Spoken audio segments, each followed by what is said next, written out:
नमस्कार मित्रांनो, मी प्राध्यापक डॉक्टर राहुल निकम, समाजकार्य महाविद्यालय चोपडा या ठिकाणी सहाय्यक प्राध्यापक म्हणून कार्यरत आहे. माझा विषय आहे working with individual and family. याला मराठीत व्यक्ती आणि कुटुंब समवेतचं कार्य असं म्हटलं जातं. हा विषय FY BSWच्या अभ्यासक्रमात BSW 113 या कोडखाली अभ्यासासाठी नेमून दिलेला आहे. मित्रांनो, आपण सर्वप्रथम working with individual and family या विषयाचा अभ्यासक्रम म्हणजे सिलेबस नेमका कोणता आहे तो समजून घेण्याचा प्रयत्न करूया. सुरुवातीला आपण विषयाची ओळख करून घेऊ, ज्याला आपण इंग्रजीत इंट्रोडक्शन ऑफ सब्जेक्ट असं म्हणतो. या विषयाचं ओळख करून देताना किंवा इंट्रोडक्शन करून देताना मला सांगावंसं वाटतं, this is the bachelor of social work programme shall be 3 years duration degree course. हा विषय BSWच्या अभ्यासक्रमातील एक महत्त्वपूर्ण विषय आहे. BSWचा अभ्यासक्रम हा 12वी नंतर 3 वर्षाचा अभ्यासक्रम आहे. The programme shall be extended over 6 semester. BSWची पदवी ही 6 सेमिस्टरमध्ये विभाजित केलेली आहे. The aim of BSW programme is to train student personnel to work as a change agent at grassroot level and also contribute up to policy level. समाजकार्य शिक्षण घेणाऱ्या विद्यार्थ्याने तांत्रिकदृष्ट्या अभ्यासक्रमात निपुण होऊन समाजात बदल घडवून आणला पाहिजे आणि समाजातल्या तळागाळातील घटकांना एक चांगलं जीवन देण्यासाठी त्याने प्रयत्न केले पाहिजेत. सामाजिक स्वास्थ्यासाठी, समाज सुधारण्यासाठी जे सामाजिक धोरणं आखली जातात, जे सामाजिक पॉलिसी निर्माण केल्या जातात, त्यात त्याने सहभागी झालं पाहिजे. हा यामागचा उद्देश आहे. It is a recognised qualification for professional position in government, industrial and voluntary sector organisations. शासकीय, निमशासकीय किंवा औद्योगिक क्षेत्रात किंवा स्वयंसेवी संघटनेत कार्य करण्यासाठी जे इसेन्शियल असं क्वालिफिकेशन लागतं, ते क्वालिफिकेशन या अभ्यासक्रमाच्या माध्यमातून विद्यार्थ्यांना प्राप्त होतं. This degree equips a student with knowledge, skill and attitude required to field of social work. या समाजकार्याच्या पदवीच्या माध्यमातून विद्यार्थ्यांमध्ये ज्ञान, कौशल्य आणि दृष्टिकोन निर्माण करण्याचं कार्य हे केलं जातं. आता BSW फर्स्ट इयरला प्रथम सत्रात कुठले कुठले विषय असतात हे आपण बघूया. विषयांची यादी आपणासमोर या ठिकाणी दिसत आहे. BSW 111 English, BSW 112 ideology and introduction to social work म्हणजे समाजकार्याची विचारधारा आणि परिचय. तिसरा जो विषय आहे BSW 113 तो आहे working with individual and family म्हणजे आपला विषय. कुटुंब व्यक्ती आणि कुटुंबासमवेत कार्य. यानंतर BSW 114 fields of social work, समाजकार्याची क्षेत्र. 5वा विषय BSW 115 sociology for social worker, समाज कार्यकर्त्यांसाठी समाजशास्त्र. आणि 6वा विषय ज्याचं नाव आहे फील्ड वर्क म्हणजेच क्षेत्रकार्य. मित्रांनो, ज्या वेळेला विद्यापीठ एखादा विषय विद्यार्थ्यांना अभ्यासासाठी देतं त्यावेळेला त्या मागे निश्चित असं काहीतरी कारण असतं. विद्यार्थ्यांनी काहीतरी ज्ञान अर्जित करावं, हस्तगत करावं असा हेतू असतो.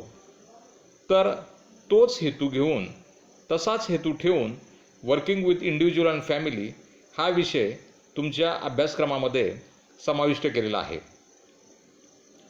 या विषयाचा परिचय देताना मला सांगावंसं वाटतं, this content help the learner acquire skill of working with individual and families in various situations and settings. समाज कार्यकर्त्याने व्यक्ती आणि कुटुंबासमवेत काम करताना आवश्यक असणारी कौशल्य हस्तगत करावी हा या विषयामागचा हेतू आहे. अभ्यासक्रमात हा विषय दिला तर याच्या मागचे निश्चित उद्देश कोणते आहेत हे आपण थोडक्यात बघूया. To understand social casework method and its application in practice. समाजकार्यातील व्यक्ती सहयोग कार्यपद्धती नेमकी काय आहे आणि तिचा उपयोग किंवा प्रॅक्टिस कशा पद्धतीने करता येते हे या विषयाच्या माध्यमातून आपणास शिकायचं आहे. To equip learners with theoretical knowledge for work with individual and family. सैद्धांतिक ज्ञान जे आवश्यक आहे ते या विषयाच्या माध्यमातून शिकायचं आहे. व्यक्तीसमवेत आणि कुटुंबासमवेत काम करत असताना निश्चितपणे सैद्धांतिक ज्ञानाची आवश्यकता असते आणि ते ज्ञान या विषयाच्या माध्यमातून आपणास प्राप्त होणार आहे. तिसरा उद्देश आहे to understand the development and preventive goals in working with individual and family. व्यक्ती आणि कुटुंबासमवेत काम करत असताना विकासात्मक ध्येय आणि समाजाला किंवा व्यक्तीच्या जीवनाला अहितकारक असणाऱ्या गोष्टी कशा प्रतिबंधित करता येतील हे या विषयाच्या माध्यमातून आपणास या ठिकाणी शिकायचं आहे. चौथा उद्देश जो विद्यापीठाने निश्चित केलेला आहे तो आहे to equip learner skills and techniques necessary for working with individual and families. व्यक्ती आणि कुटुंबासमवेत काम करत असताना समाज कार्यकर्त्याला काही कौशल्यांचा आणि तंत्रांचा उपयोग करावा लागतो. तर ही कौशल्ये आणि तंत्र या विषयाच्या माध्यमातून आपणास शिकता येणार आहेत. नंतरचा उद्देश आहे to develop self awareness and ability in working with client system. To develop self awareness, स्वतःबद्दलची जाणीव जागृती आणि क्षमता कशी विकसित करता येते, त्याचा विकास कसा घडवून आणता येतो हे या ठिकाणी आपणास अभ्यासायचं आहे. मित्रांनो, आता आपण आपल्या अभ्यासक्रमातील युनिट फर्स्ट म्हणजे प्रकरण पहिलं यात नेमकं काय आहे किंवा काय शिकायचं आहे याबाबत विचार करू. युनिट फर्स्ट त्याचं नाव आहे social casework as a method of social work. म्हणजे व्यक्ती सहकार्य समाजकार्याची एक पद्धत. या प्रकरणात आपणास meaning and concept of social work, समाजकार्याचा अर्थ आणि संकल्पना हे अभ्यासायचं आहे. डेफिनेशन, व्याख्या, फिलॉसॉफिकल ॲझम्पशन्स, समाजकार्यातील तत्त्वज्ञान विषयक गृहीत बाबी या ठिकाणी आपल्याला या प्रकरणात शिकायचे आहे. व्हॅल्यूज म्हणजे मूल्य, ऑब्जेक्टिव्ज म्हणजे उद्देश आणि इम्पॉर्टन्स ऑफ सोशल वर्क, समाजकार्याचं महत्त्व या ठिकाणी आपल्याला अभ्यासायचं आहे. युनिट सेकंड म्हणजे प्रकरण 2 या अंतर्गत आपणास डेव्हलपमेंट ऑफ सोशल केसवर्क याचा अभ्यास करायचा आहे. म्हणजे व्यक्ती सहयोग कार्याचा विकास अभ्यासायचा आहे. व्यक्ती सहयोग कार्याचा विकास अभ्यासताना history and development of social casework in India म्हणजे भारतातील व्यक्ती सहयोग कार्याचा इतिहास आणि विकास अभ्यासायचा आहे. त्याचप्रमाणे history and development of social casework in USA म्हणजे युनायटेड स्टेट ऑफ अमेरिकेतील व्यक्ती सहयोग कार्याचा इतिहास आणि होत गेलेला विकास आपणास अभ्यासायचा आहे. युनिट 3 प्रकरण 3 यामध्ये प्रिन्सिपल अँड कॉम्पोनंट्स आपणास अभ्यासायचे आहे. प्रिन्सिपल याचा अर्थ होतो तत्त्व किंवा सिद्धांत. कॉम्पोनंट्स याचा अर्थ होतो घटक. Principal and components of social casework याचा अर्थ आहे व्यक्ती सहयोग कार्यातील तत्त्व आणि घटक. याच प्रकरणात आपल्याला the process of intervention with client system and target system म्हणजे अशिला समवेत काम करत असताना व्यक्ती सहयोग कार्यात केली जाणारी प्रक्रिया आपणास अभ्यासायची आहे. या प्रक्रियेअंतर्गत समाविष्ट असणारे महत्त्वाचे घटक ते म्हणजे स्टडी याचा अर्थ होतो अभ्यास, कंटिन्युअस असेसमेंट अँड ॲनालिसिस म्हणजे सततचं मूल्यमापन आणि विश्लेषण, सायकोसोशल डायग्नोसिस म्हणजे मोनोसामाजिक निदान, इंटरव्हेन्शन म्हणजे हस्तक्षेप, फॉलोअप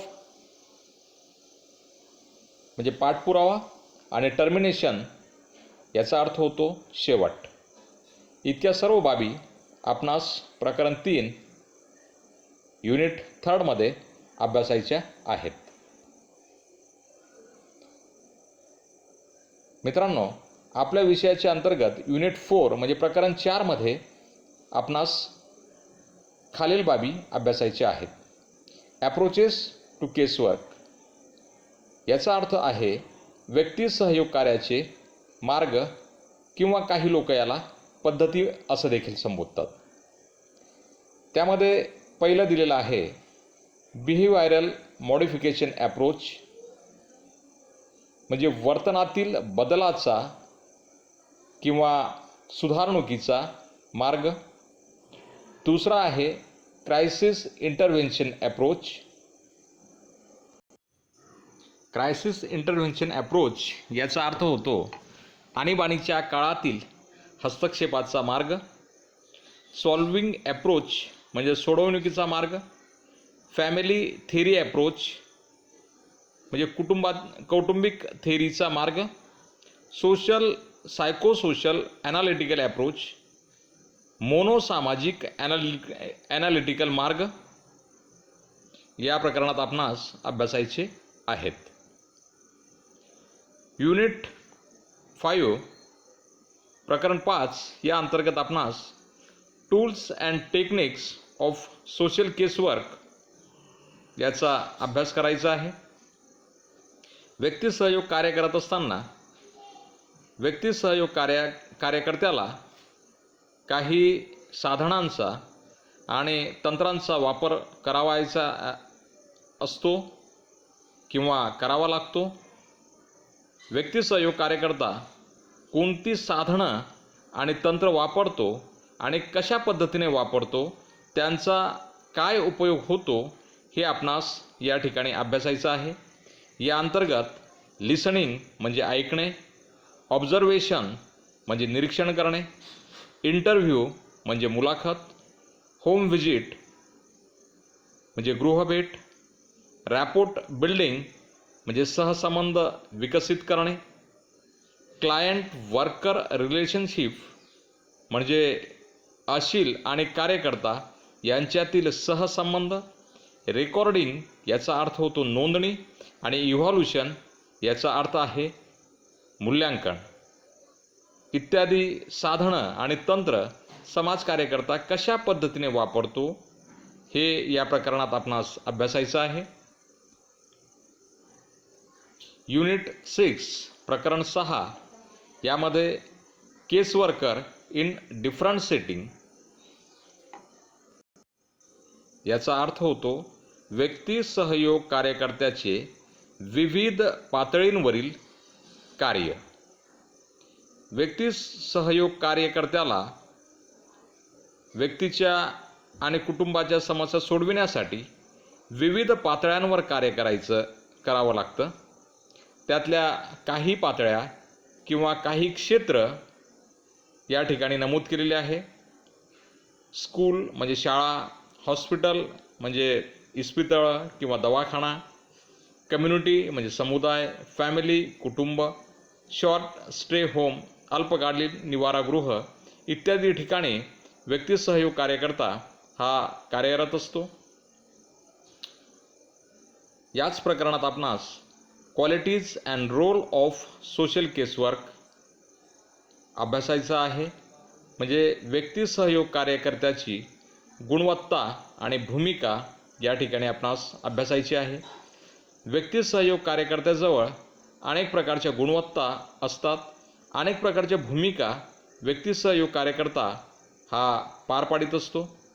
त्यातील काही भूमिका म्हणजे इनॅबलर ज्याला आपण सक्षमीकरण करता किंवा सामर्थ्यदाता असं म्हणतो, फॅसिलिटेटर म्हणजे सुविधा उपलब्ध करून देणारा, रिसोर्स मोबिलायझर याचा अर्थ संसाधनांची जुळवाजुळव करून देणारा आणि गाईड म्हणजे मार्गदर्शक या भूमिका व्यक्ती सहयोग कार्यकर्ता कशा पद्धतीने पार पाडतो हे आपणास अभ्यासायचं आहे. यासाठी काही रेफरन्स बुक दिलेले आहेत. या रेफरन्स बुकची यादी आपणासमोर दिसत आहे. बॅनर्जी यांचं some thoughts on professional self in social work हे पुस्तक आहे. Journal of social work Mumbai TISS हे पण एक पुस्तक आहे. फ्राईडलँडर यांचं concept and methods of social work हे पुस्तक आहे. मॅथ्यू जी यांचं an introduction of social work हे पुस्तक आहे. जो आणि फिशर यांचं effective case work practice and electric approach हे पुस्तक आहे. नर्स्टेन यांचं प्रोसेस ऑफ केस वर्क पुस्तक आहे. रिचमंड मेरी यांचं what is social work and introductory हे पुस्तक आहे. टिमोस यांचं रेकॉर्डिंग इन सोशल वर्क हे पुस्तक आहे. इन्सायक्लोपीडिया ऑफ सोशल वर्क याचा देखील आपण उपयोग करू शकतो. वरील सर्व पुस्तकं ज्यांची नावं मी आपणासमोर वाचली इंग्रजीतून आहेत, पण मराठी भाषिकांची किंवा मराठी भाषेतून देखील काही पुस्तकं या ठिकाणी नमूद केलेली आहेत. त्यामध्ये खेडकर अरुण आणि निंबाळकर संजीव यांचं व्यक्ती सहयोग कार्य हे मराठी भाषेतून प्रसिद्ध केलेलं एक चांगलं पुस्तक आहे. टांगसाळे प्राजक्त यांचं देखील व्यक्ती सहयोग कार्य हे पुस्तक अभ्यासक्रमात समाविष्ट केलेलं आहे. माझं स्वतःचं व्यक्ती सहयोग कार्य हे पुस्तक आहे. याचं जरी अभ्यासक्रमात समावेश झालेला नसला तरी आगामी काळात तो निश्चितच होईल, पण ते सुद्धा अभ्यास करण्यासाठी एक उपयुक्त पुस्तक म्हणून आपणास कामात येऊ शकतं. यानंतर फील्डवर्क आहे. फील्डवर्क हा अभ्यासक्रमाचा महत्त्वाचा भाग आहे. या फील्डवर्कमध्ये प्रथम सत्रात काही बाबी निश्चितपणे करायच्या आहे. प्रथम सत्रामध्ये किंवा फर्स्ट सेमिस्टरला कोणकोणत्या गोष्टी फील्डवर्क अंतर्गत येतात हे आपण आता थोडक्यात बघूया. या अंतर्गत observational visits to welfare agency हे आहे. Observational visit to welfare agency याचा अर्थ होतो सामाजिक स्तरावर कल्याणकारी काम करणाऱ्या संस्थांना निरीक्षणात्मक भेट विद्यार्थ्यांनी द्यायची आहे आणि या कमीत कमी 10 भेटी आपणास करायच्या आहेत. म्हणजे किमान 10 संस्थांना प्रथम सत्राच्या अंतर्गत आपणास भेट द्यायची आहे आणि त्यांची काम करण्याची पद्धत, त्यांचे उद्देश यासह अनेक बाबी आपणास समजून घ्यायचे आहेत. आणि या भेटींसाठी 30 मार्क हे विद्यापीठाने नक्की केलेले आहेत. त्यामध्ये 20 मार्क विद्यार्थ्याच्या अटेंडन्स म्हणजे हजेरीसाठी आहेत आणि 10 मार्क्स त्या भेटींच्या वेळी त्याचं सादरीकरण कोणत्या पद्धतीचं आहे याकरिता दिलेले आहेत. दुसरं, सेमिनार ऑन सोशल इश्यूज, सामाजिक जे विषय आहेत या विषयांवर आपणास आपला पेपर या ठिकाणी सादर करायचा आहे. सामाजिक समस्या असतील, सामाजिक महत्त्वाचे विषय असतील तर या विषयांवर पेपर आपणास सादर करावा लागेल. तो पेपर कसा बनवायचा या संदर्भात आपण लवकरच किंवा पुढच्या तासाला चर्चा करूया. पण या पेपरसाठी किंवा सेमिनारसाठी 20 मार्क हे निश्चित केलेले आहेत. इंडिव्हिज्युअल कॉन्फरन्स आणि ग्रुप कॉन्फरन्स यासाठी 10 मार्क्स हे नक्की केलेले आहेत.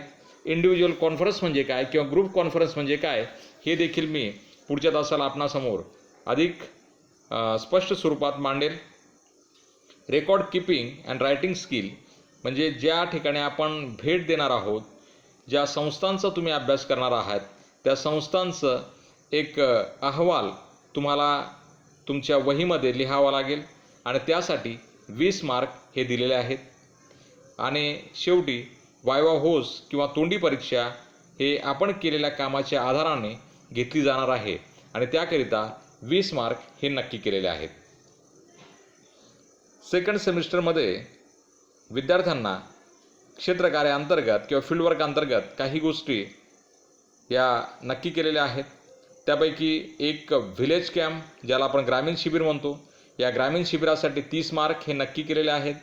या 30 मार्काच्या अंतर्गत 20 मार्क हे अटेंडन्ससाठी म्हणजे हजेरीसाठी आहेत आणि 10 मार्क्स ग्रामीण शिबिरामध्ये तुम्ही कशा पद्धतीने स्वतःला सादर करतात किंवा कोणकोणत्या जबाबदाऱ्या व्यवस्थितपणे पार पाडतात, तुमची वर्तणूक कशी असते याकरिता दिलेले आहेत. ग्रुप डिस्कशनसाठी 20 मार्क दिलेले आहेत. विविध सामाजिक विषयांवर किंवा अभ्यासक्रमाशी संबंधित असणाऱ्या विषयांवर एक गटचर्चा ही घडून येत असते. क्षेत्रकार्याअंतर्गत या गटचर्चेला महत्त्वाचं स्थान आहे. या ग्रुप डिस्कशनसाठी तुम्हाला विषय देण्यात येतील आणि त्याकरिता 20 मार्क हे विद्यापीठाने निश्चित केलेले आहेत. इंडिव्हिज्युअल कॉन्फरन्स आणि ग्रुप कॉन्फरन्ससाठी 10 मार्क्स दिलेले आहेत. रेकॉर्डिंग किंवा रेकॉर्ड किपिंग आणि रायटिंग स्किलकरिता 20 मार्क आहेत. तुम्ही तुमचे अहवाल किती व्यवस्थित लिहितात याला हे 20 मार्क आहेत. आणि शेवटी जे फील्डवर्क तुम्ही सेकंड सेमिस्टरला केलेले आहे, द्वितीय सत्रात केलेले आहेत, त्यावर जी तोंडी परीक्षा घेतली जाईल त्याला 20 मार्क हे नक्की केलेले आहेत. अशा रीतीने फर्स्ट सेमिस्टरला क्षेत्रकार्याकरिता 100 मार्क्स नक्की आहेत आणि सेकंड सेमिस्टरला किंवा द्वितीय सत्रात कार्यकर्ता 100 मार्क्स हे नक्की करण्यात आलेले आहेत. या स्लाइडवर आपणास क्षेत्रकार्यकर्ता कोणकोणते विषय आहेत किंवा क्षेत्रकार्य कशा पद्धतीने करायचं आहे या संदर्भात माहिती दिलेली आहे. ती मी तुम्हाला सविस्तर पद्धतीने समजून सांगेलच. पण प्रत्येक विद्यार्थ्याने क्षेत्रकार्य करणं किंवा त्या ठिकाणी हजर राहणं आवश्यक आहे. आठवड्यातून किमान 12 तास फील्डवर्क हे विद्यापीठाने दिलेल्या निर्देशानुसार महत्त्वाचं आहे.